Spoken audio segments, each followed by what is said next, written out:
The Super Mario Brothers movie is a movie I didn't watch in theaters. I saw it on home video because the critics were not very kind. However, audiences liked it and it made $1 billion, the first film of 2023 to do so. This one finds the Mario Brothers sort of facing haters in their own family.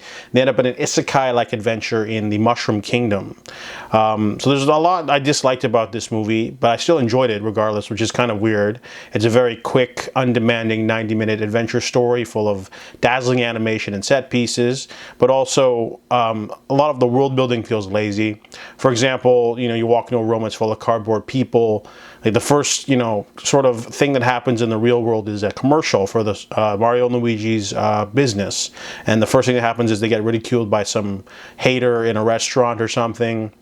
And they go home and the same thing happens, and the family doesn't feel like they don't have names. They don't feel like real people. They're just there to cement a theme, and gets a little old. And then Mario and Luigi end up in an isekai adventure in the Mushroom Kingdom, where they have to stop Bowser. Bowser's great in the movie. Jack Black does a great job, but it kind of feels like he's not in the movie enough. And same with Luigi. You get shafted and captured immediately. It's mostly focused on Peach and Mario, and Peach is really competent in this film. She kind of feels like she doesn't need Mario. He's just sort of along for the ride. But I did like, the music choices were also pretty awful too. There's just a lot of it felt really like they're trying too hard with the music. Some of the set pieces were great though. I like the duel between Mario and Donkey Kong. I like the Rainbow Road sort of thing.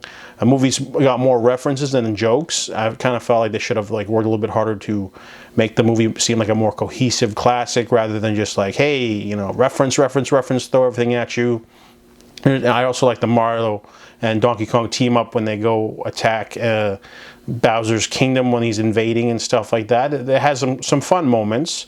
In terms of voice acting, everyone does a good job, but I think Anya Taylor-Joy was a little bit generic. They could have been anyone. But overall, the movie is a fun, simple adventure. It's not trying to be the new, classic, but it's just good enough. And it kind of feels like it's just enough to entertain the kids, not bore the adults.